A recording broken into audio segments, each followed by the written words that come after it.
No. Bye.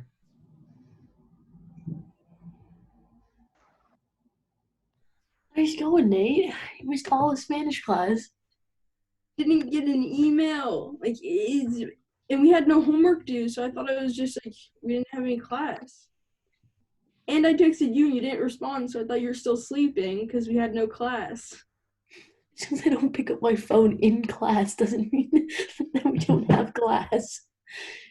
It's probably a better sign that we do have class. I emailed her, she hasn't responded.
Well, we're almost there. Only about 2 weeks left.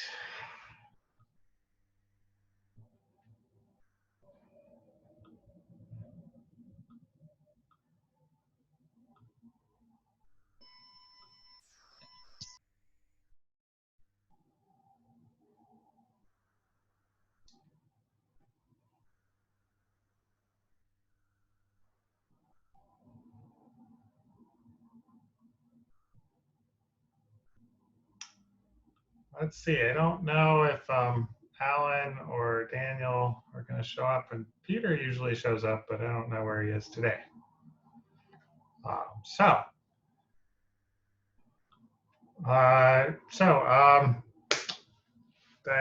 graded worksheet 2, and it was very divisive.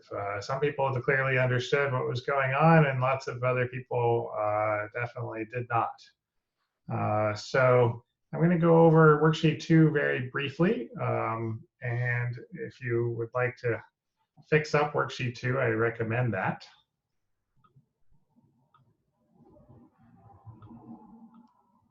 Did you get my email? I fixed that worksheet. Yeah, I haven't looked at it yet. Thank you. So let's go over the system for doing worksheet 2 really quickly. Just to give you a sense, we're almost at the end of the school year, so basically everything is all kind of mapped out.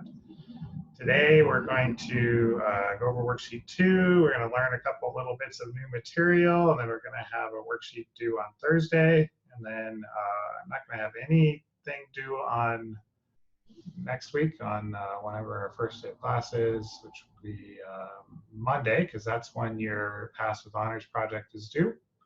And then we'll have one last worksheet due on Thursday. And then we'll be done. And we should probably think of some party we can have on the last day of class. I don't know. Everybody should bring their maracas. We can shake them around. Right? You folks don't seem excited by that idea. All right, we'll go back to the drawing board there. Right? We'll come up with something. All right, so Worksheet 2. Let me quickly go over this. I apologize if this is boring for you, but clearly some people could benefit from this. So if you're adding waves together, I'll do number 16. That one's pretty complicated here. So it's what you do is you just don't think, just do. Okay. Don't look at these and be like, oh, I know what it should look like. Don't do that. That was one of the most common causes of mistakes that I saw. Instead, systematically work through it. And the way you systematically work through it is that you first draw the first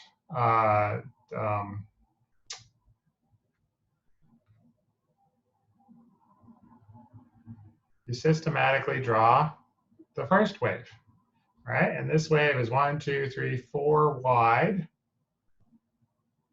So it goes from here to here, goes up to over 1, and then slides on down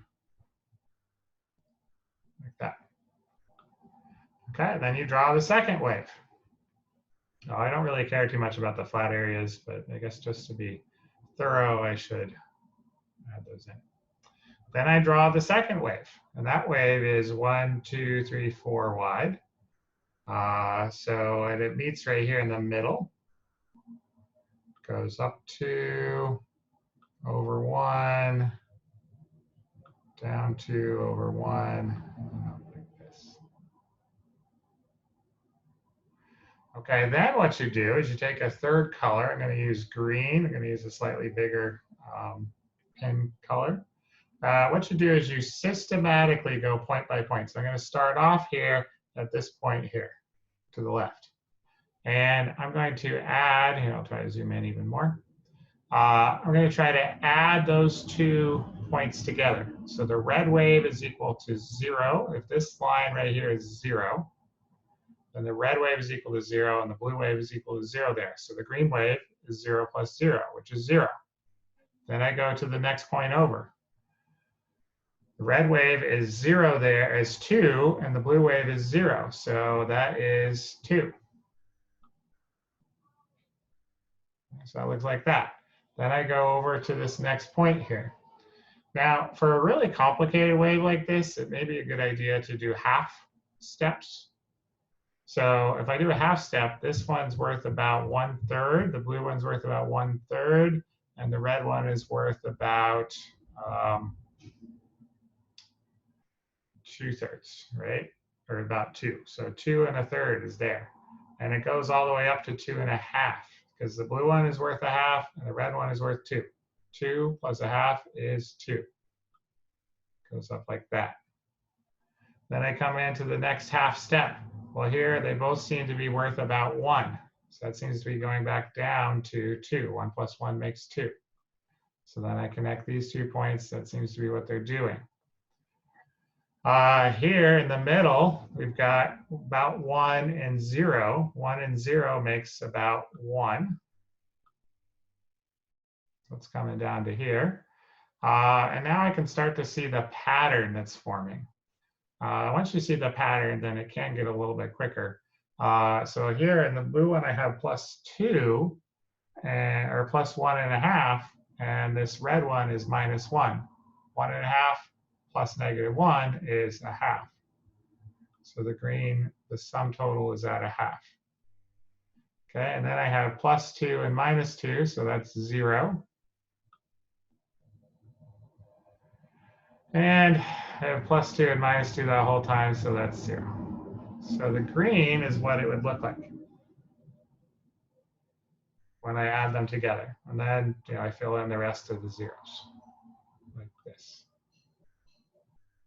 Okay, so systematically go through point by point and figure out where each point should be. I saw two common mistakes here. One was to assume that you knew what it was going to look like. So, like, for example, this one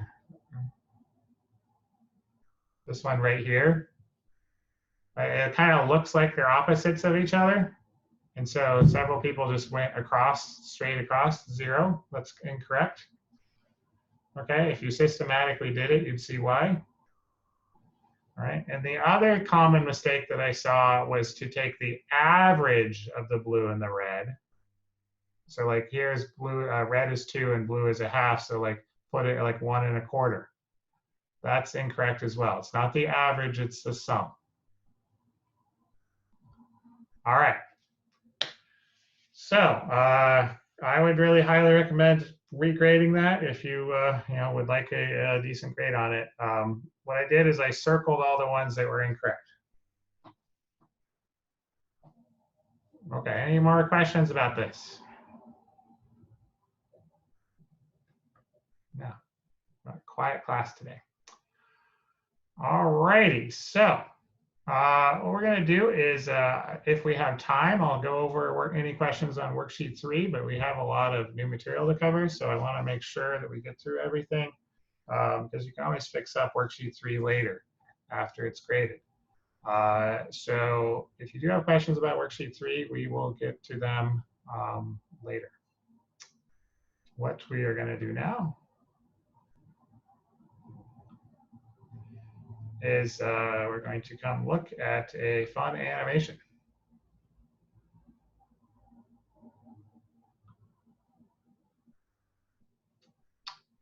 All right, so here is an animation. Okay, and it shows something that's called the harmonics. Right, it's not particularly fast, this animation, but this is a standing wave. Now, most, in fact, I don't know, I can't say all stringed instruments, but every string instrument that I'm aware of creates a standing wave on the string.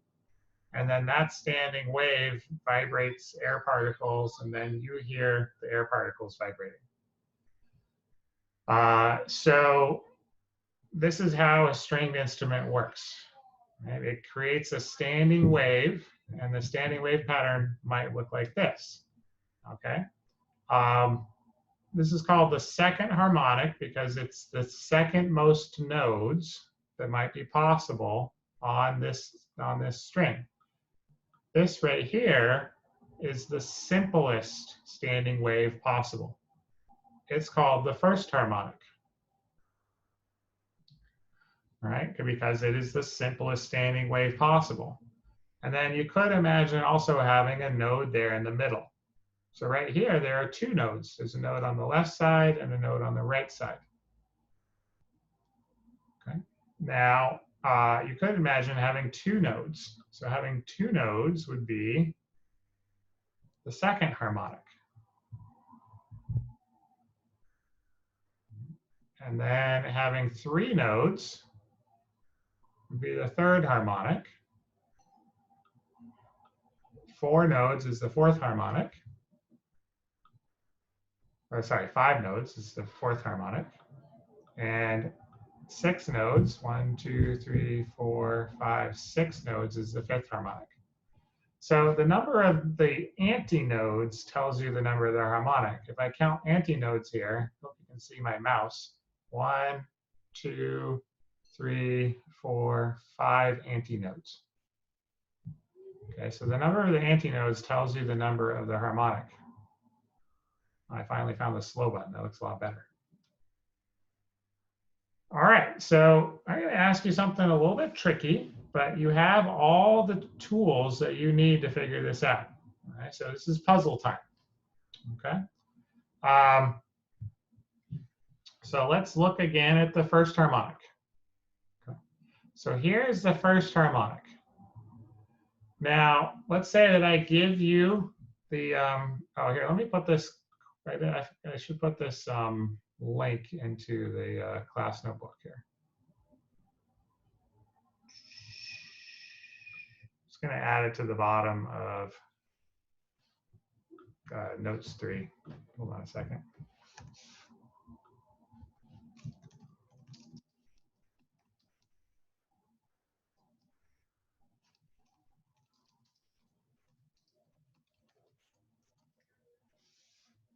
So let's say that I've given, like, you have this first harmonic, and you know the frequency of it. Now, one of the things that marks an expert in this field versus an amateur is that an amateur always wants numbers.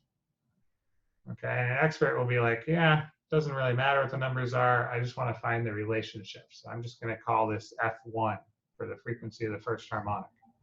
And it doesn't matter what it actually is. I'm just looking for it as a relationship. So we're transitioning. We're working on becoming experts. So I would encourage you to just call it F1 if you feel comfortable doing that. But if you need a number, let's call it 10 hertz. Okay. So one thing that you can do as you're transitioning is just make up numbers. Okay, so 10 hertz is the frequency of the first harmonic. Okay, now I would like you to figure out what the frequency of the second harmonic is with theory alone, using only your brain. You don't need to measure anything. You don't have to take out your cell phones and like time things. Okay, using just theory, try to figure out what the frequency of the second harmonic is. Okay. So you know the first harmonic, and you want to figure out the frequency of the second harmonic. Okay. You will definitely want to look at the pictures. All right, if you double click C. Yeah, if you could do them both at once, it shows you the addition of both of them added together on the white wave. But you don't necessarily want to do that. That's pretty confusing. So here's the first harmonic, and here's the second harmonic. Given that the frequency of the first harmonic is 10 hertz, what must the frequency of the second harmonic be? That's the puzzle. And like I said, you do know how to do this if you think about it. Now, you're probably going to need to go back over your notes. It might not be your most, in the forefront of your brain, but I believe in you. So I put the link here in Notes Outline 3, in case you want to go to that link by yourself and look at it. And I'm going to put you into some groups. And you folks in your groups get to figure this puzzle out.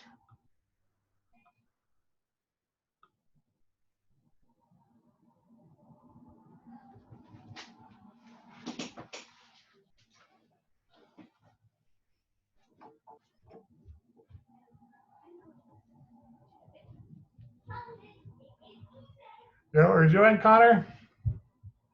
Good.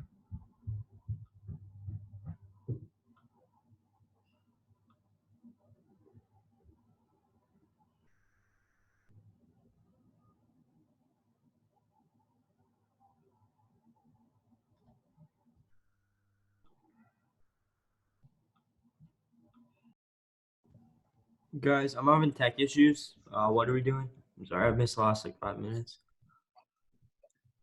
We're trying to find the frequency of the second harmonic on like the animation thing.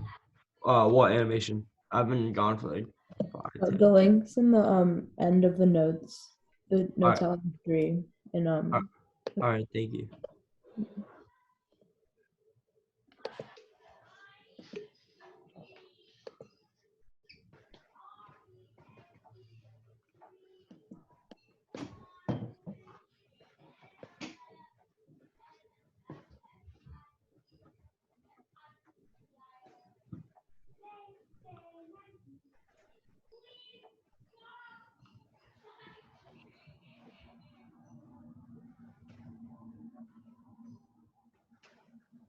What harmonics are we doing?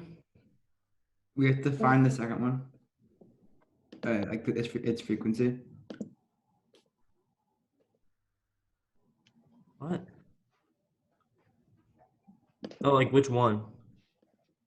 Did you click the link? Yeah. Yeah. So it says harmonics, and then it was like first, second, third, fourth, fifth. Yeah, which one? We have to find the second one's frequency. All right.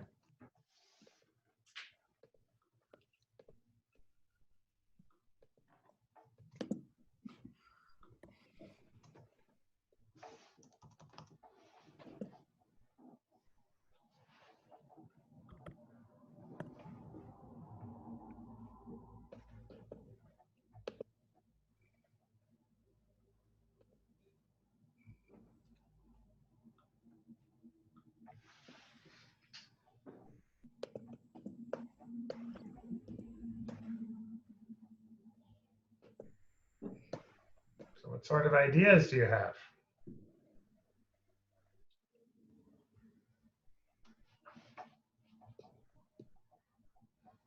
It probably has something to do with like the nodes and antinodes. Hmm. How many there are. Maybe, but if you're going to find the frequency, you need a relationship between frequency and something else. Well, if we can just figure out how long the period is, that's all we need. Because I mean, So, it's one but over the period. what we're going to do, Connor, is we're going to figure this out using our brains. We're not going to measure it. Okay. Oh, okay. So we could measure it and see what happens, and we've done plenty of that.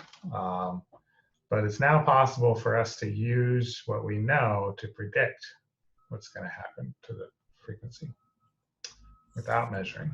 And that's super powerful, right? If you can predict the future, you're in good shape. So what I'd encourage you to do is look at any sort of relationships you have between frequency and anything else. So you saw one relationship between frequency and period. That's great. That's a relationship. But the period is not something that I don't know that we're necessarily going to be able to get. Okay. But we could look at another relationship between frequency and something else. The only one left is velocity is equal to frequency times wavelength. Okay. So do we know anything about the wavelength of these two harmonics? No? I think we do. Oh, we do.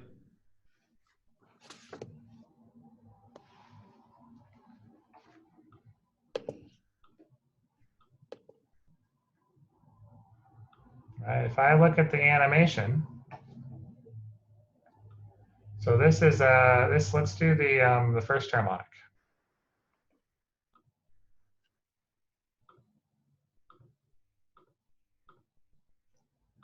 So if I know how long this distance is here, and the length of the string, how long is one wavelength? It's double that, right? Yeah, because this is half of a wavelength. Yeah. So for the first harmonic, so the wavelength of the first harmonic is equal to twice the length of the string. Okay. Mhm. And then we do the second harmonic.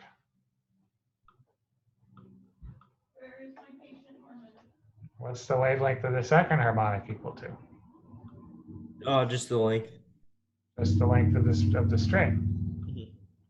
Okay. So, and then you had a relationship. You said the velocity of the wave is equal to the frequency of the wave times its wavelength. Mhm. So we're getting there.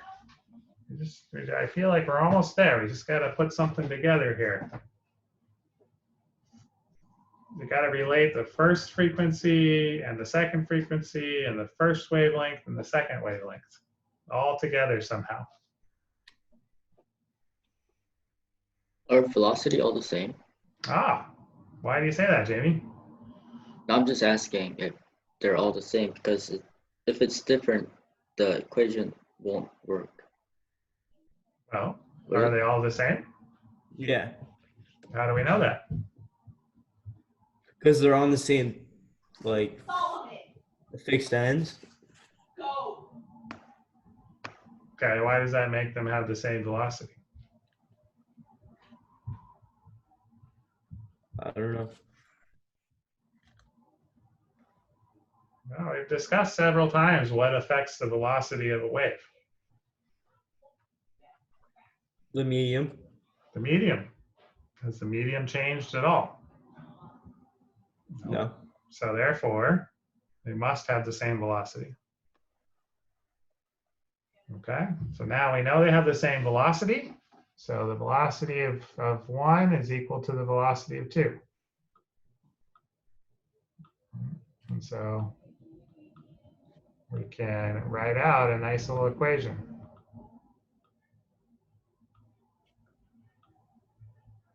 And then plug in what we know and figure out the relationship between the frequency 2 and the frequency 1.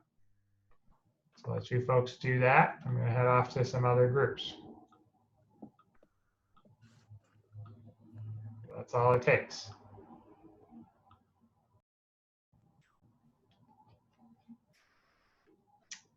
All right, what did we come up with?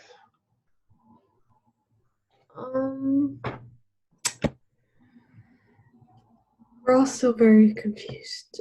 Okay, well, in order to figure out the relationship between things, we need relationships. Mm. Okay, so what relationships do we have? Well, we know the first one is the frequency is 10. Okay, so we know the frequency of 1 is 10. So that's something that's given to us. It's not a relationship between that and anything else, though. Mm-hmm. So if we're going to figure out what F2 is,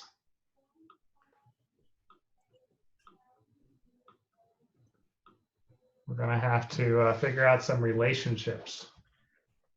So what relationships do we know that might be useful?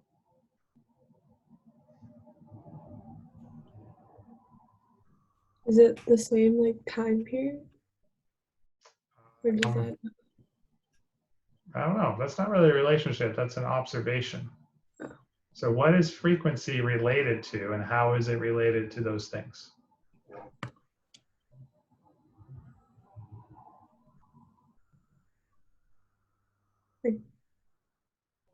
Period.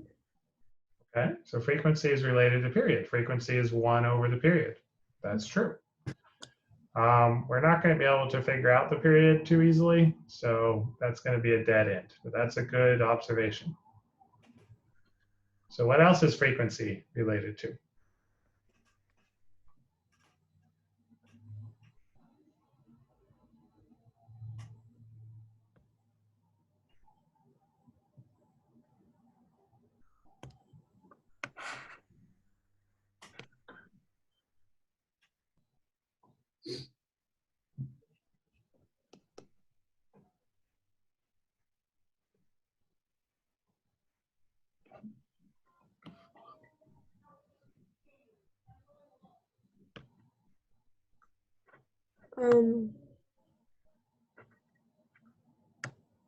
The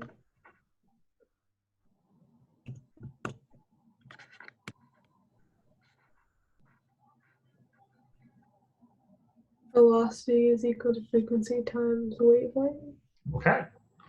So the velocity of a wave is equal to its frequency times its wavelength.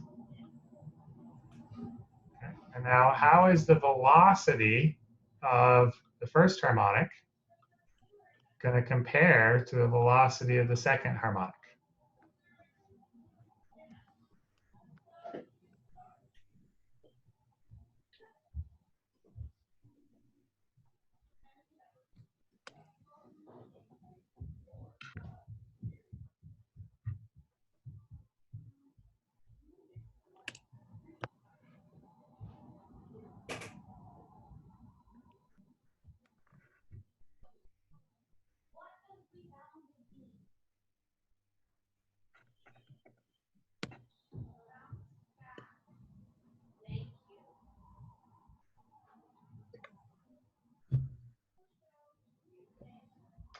We talked about the velocity of waves and what affects the velocity of waves several times.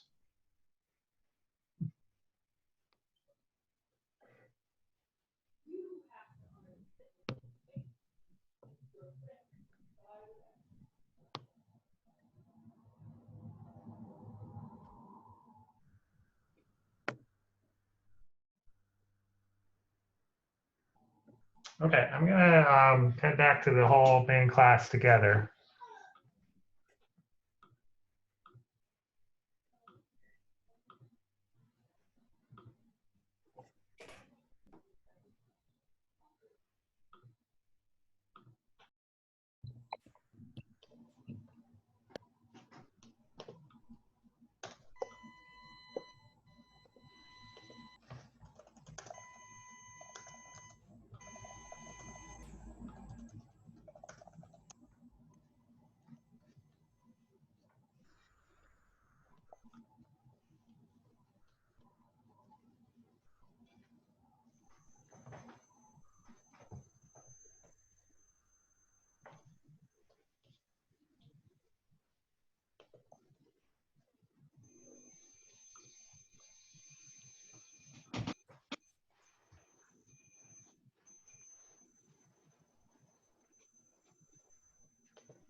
Okay.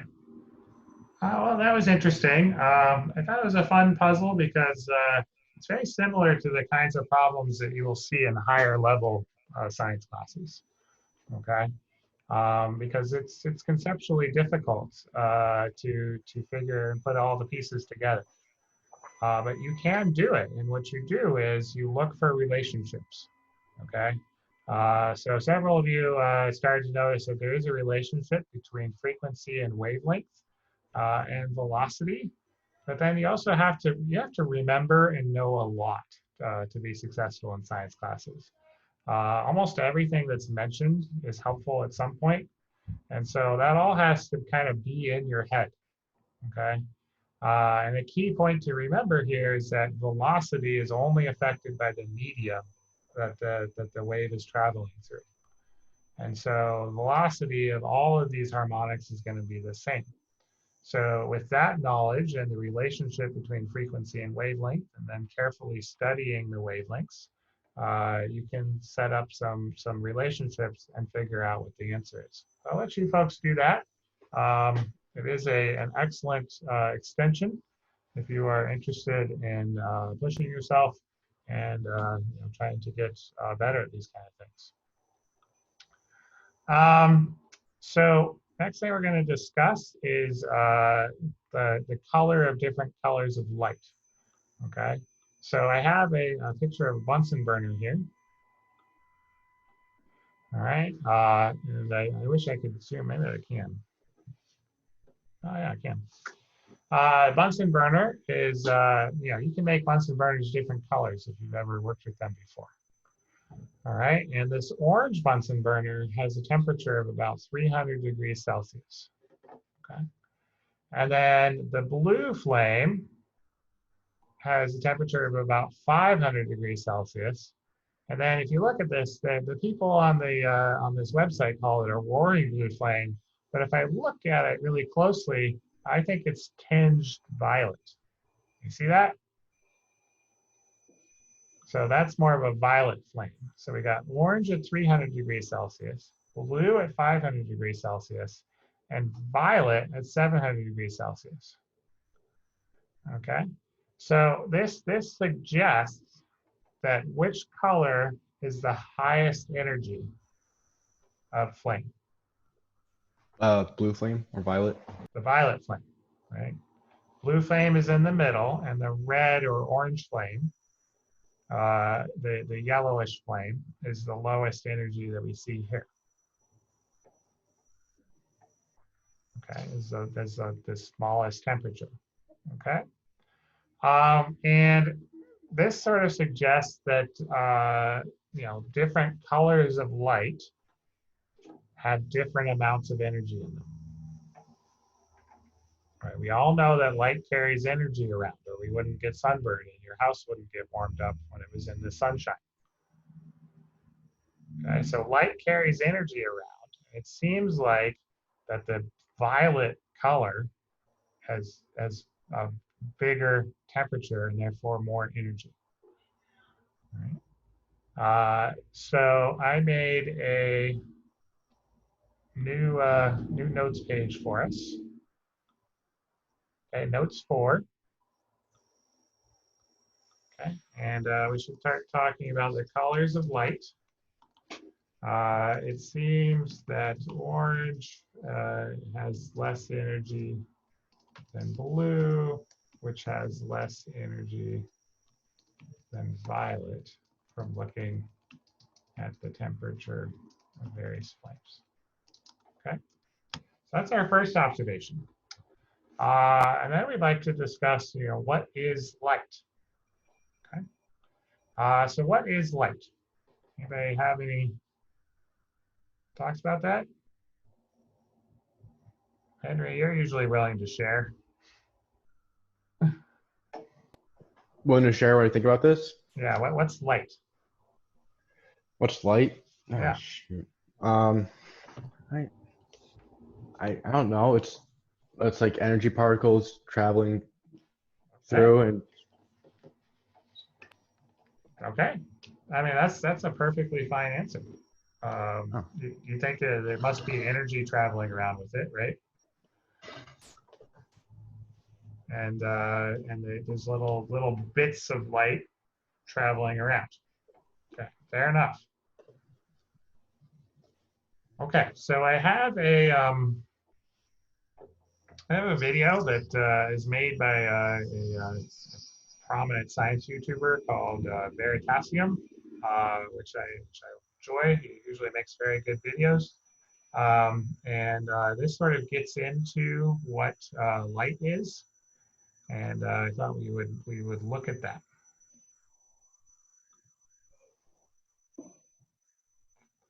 As soon as I figure out how to, there we go. All right, so we're going to look at this video.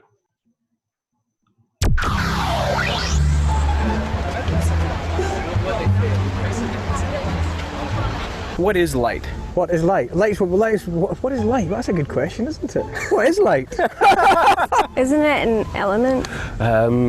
Light is brightness, I guess. We have auras. We all have auras. Which are light? Yes, they are. It lights up the room. It makes it not dark. What's the difference between blue light and red light? The color. It goes in your eyes and then you see stuff. They range from white to red to orange to green. It's like the chakras of your body. Can you see my aura? No, not particularly right now. Is it too bright out? It's very sunny out here today. Does that make it harder to see someone's aura? Not necessarily. If I was to explain it to a blind person, right, yeah. it would be the difference. You see nothing whatsoever as a blind person, whereas I see things in front of me. To be fair, the question of what light is not an easy one. For centuries, the greatest minds in science debated this issue. In the late 1600s, Newton proposed that light was a stream of particles, or corpuscles. He proposed this in his treatise Optics. But at the same time, a Dutch physicist named Huygens proposed that light was a wave. And this debate raged on until it was settled by the experiment I've recreated today. Thomas Young's double-slit experiment.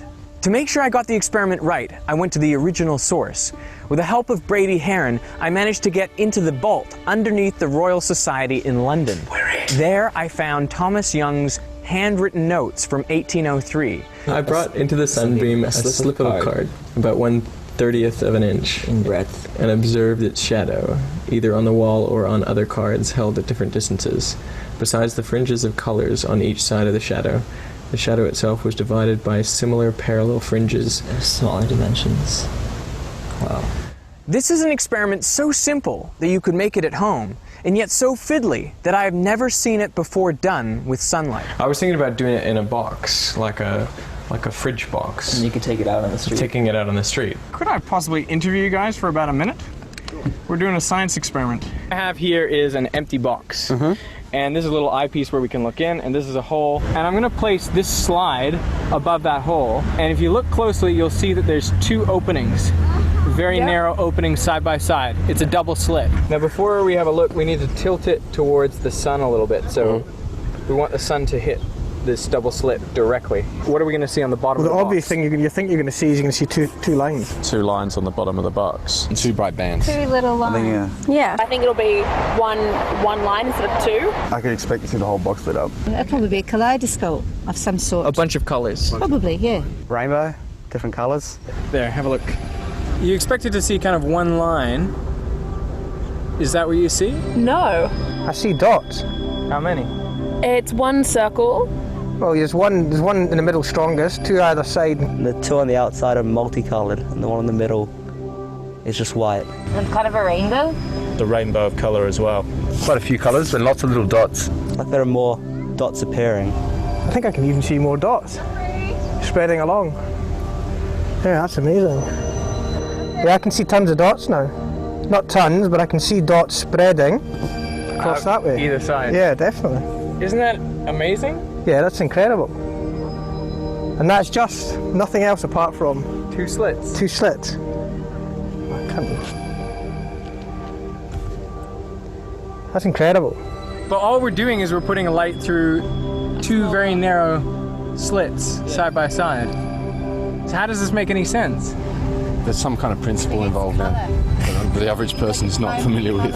That's the only explanation. No, I'm really confused by it, but I'd like to find out why. People were debating, is light a wave or is it made of particles? So what causes that? Well, if light were behaving as particles, you would expect them to go through each slit and just produce a bright spot underneath. So we would see 2 bright spots on the bottom of the box. But if light's behaving as waves, then the wave from one slit can interact with the waves from the other slit. I've got a demonstration here on a little pond where we can see this with water waves. I have 2 sources of ripples, which are basically like the 2 slits. When I create ripples with a single source, they travel out with circular wavefronts. Nothing particularly surprising there. But if I add a second source of ripples, then we start getting an interesting pattern. This pattern is created by the ripples from the 2 sources interacting with each other. Where they meet up peaks with peaks and troughs with troughs, the amplitude of the wave is increased. That's what we call constructive interference.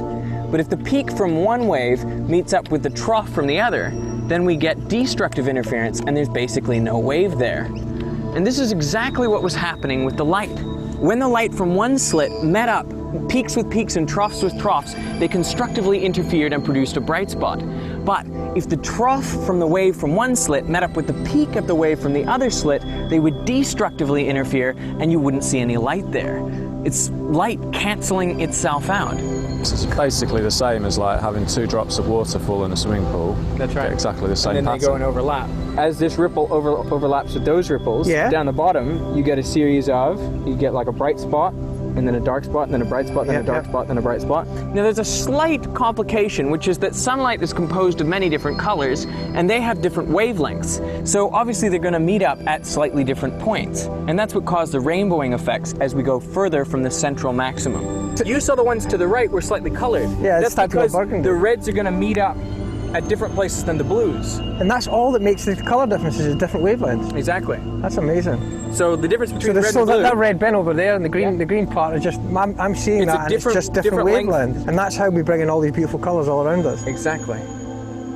That's amazing. I'm amazed. Oh, good on you. Thanks, Ben. Hey, thank you. I have been enlightened, literally.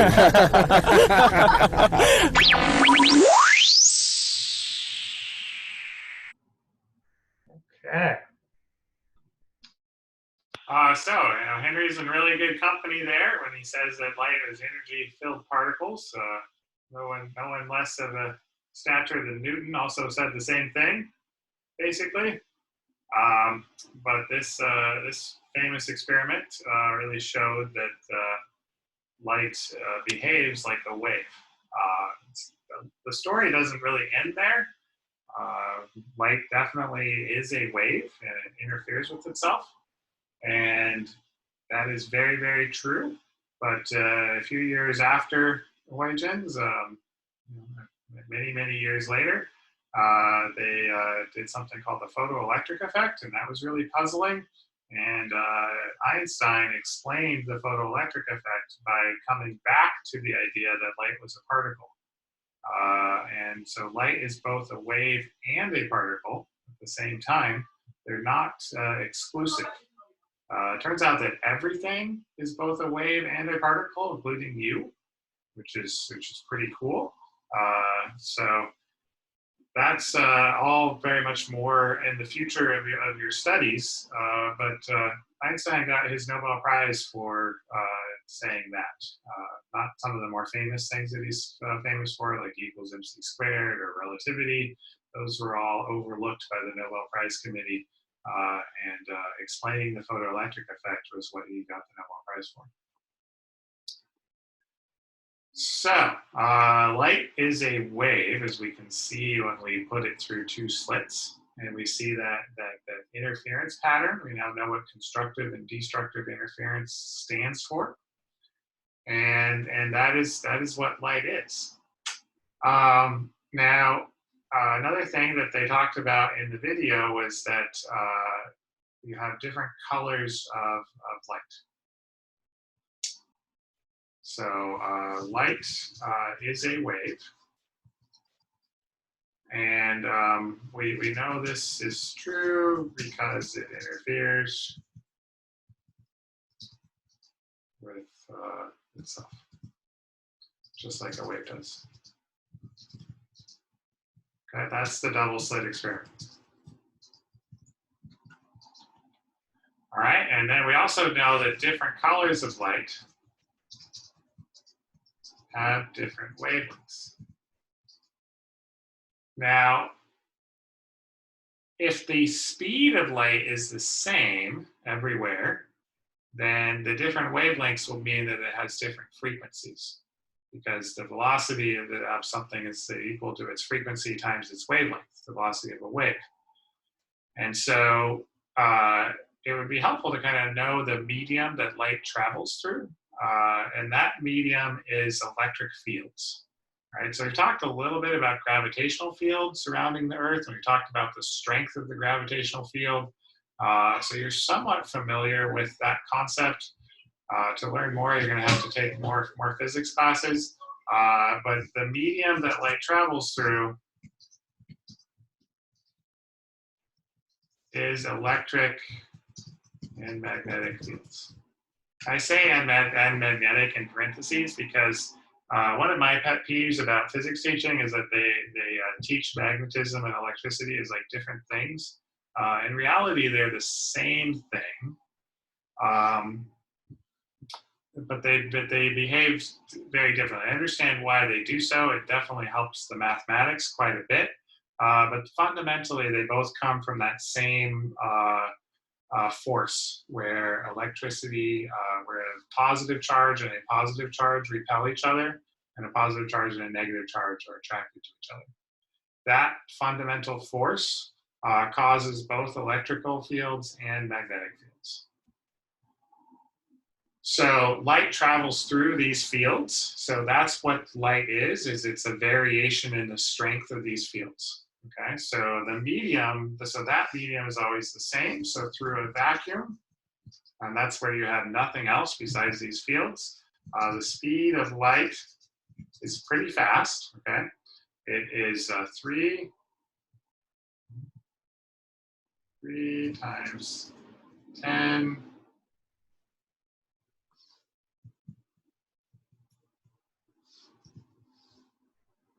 times 10 to the 8th meters every second. Now, in this honors class, I am assuming that you are familiar with scientific notation, okay? And that you remember how to use 3 times 10 to the 8th and things like that. If that's not the case, you may want to brush up on that, or come schedule a makeup session with me or something like that. But that is sort of a fundamental assumption that I have. So that is the speed of light in a vacuum, and that's always going to be the same. But the different colors of light have different frequencies because they have different wavelengths, and we know that since the speed is the same, the wavelengths, the frequencies must be different. Okay, so that causes. So therefore, different colors of light have different frequencies.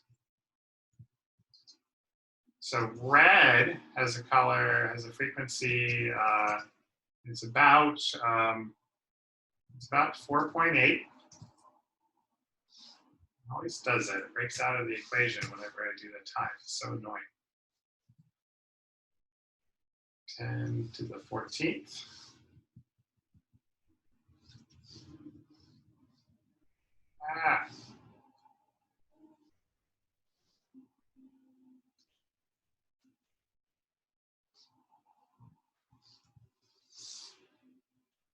Okay, so red's about 4.8 times 10 to the 14th hertz. Okay. Green is about 6.1 times 10 to the 14th.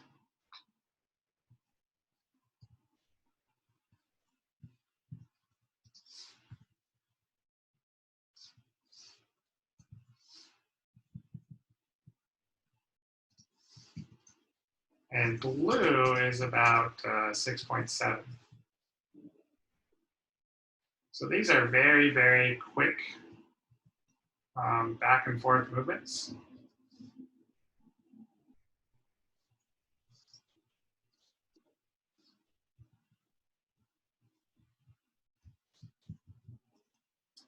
All right, and we sort of discussed earlier which of these three probably has the highest energy based on our observations of the color. When we looked at the flame colors, we saw that blue had the highest energy. So blue has the highest energy and red has the lowest energy here. So based on our observation of flame colors, we believe that blue has the highest energy here, has the higher energy here, and red has the lowest or lower energy. So it seems reasonable to propose that frequency is related to energy. And further observations back this up, especially that photoelectric effect that I was talking about earlier. That really cemented this concept for sure. Okay, so frequency is related to energy. Okay. So higher frequencies mean higher energy photons. And a photon is a particle of light. It's a packet of light. I say packet because it's not a particle, it's a wave, but it's like a small, tiny wave pulse. So basically a wave pulse of light. Okay, the interesting thing about a photon is that you can't make it any smaller than one photon. So it turns out that we can calculate the amount of energy in one photon. And that equation is here. The energy is equal to H times the frequency. Okay. Where H is a constant, it is 6.626 times 10 to the negative 34th. So it's very, very small, but that makes sense because it makes sense that you would have a small amount of energy in one photon, right? A photon is like a tiny, tiny, tiny bit of light. And this is the tiny, tiny amount of energy in that light. Okay, so if you're going to calculate anything, then you need to calculate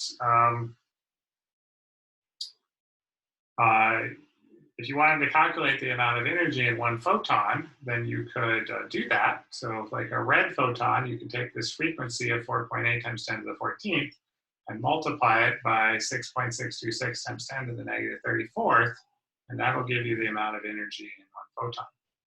Now, many of you probably put your calculators away, never to touch them again, or at least until we come back together and I force you to use calculators again. So I know that people don't enjoy using their calculators often. So what I'm going to show you is how to do this on Google.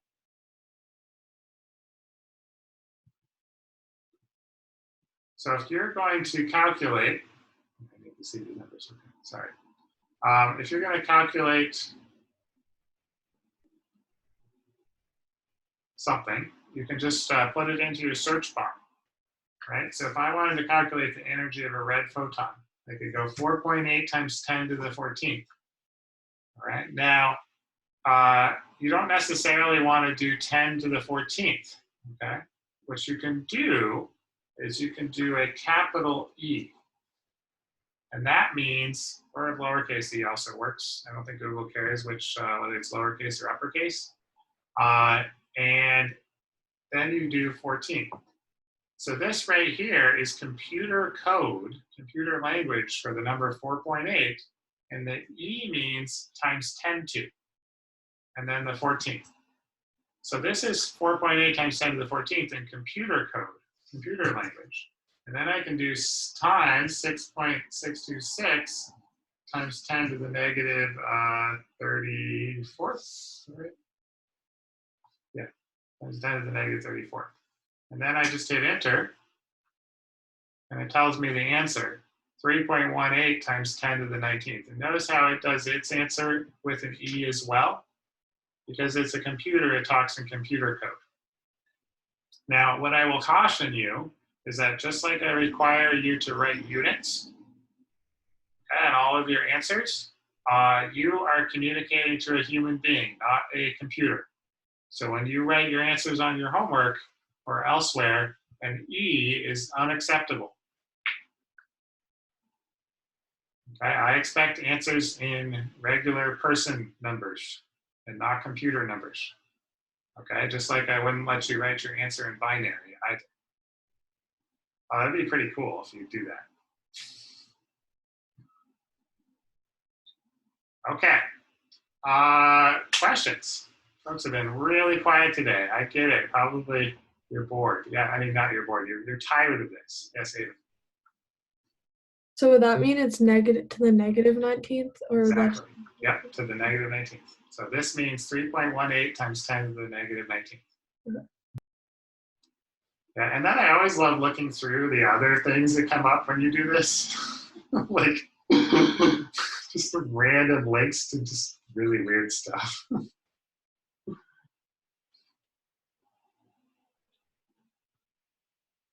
Which you always get. Okay. Let's head off to we have a few minutes left. Let's see if we have any questions on worksheet 3 that I can handle in 4 minutes.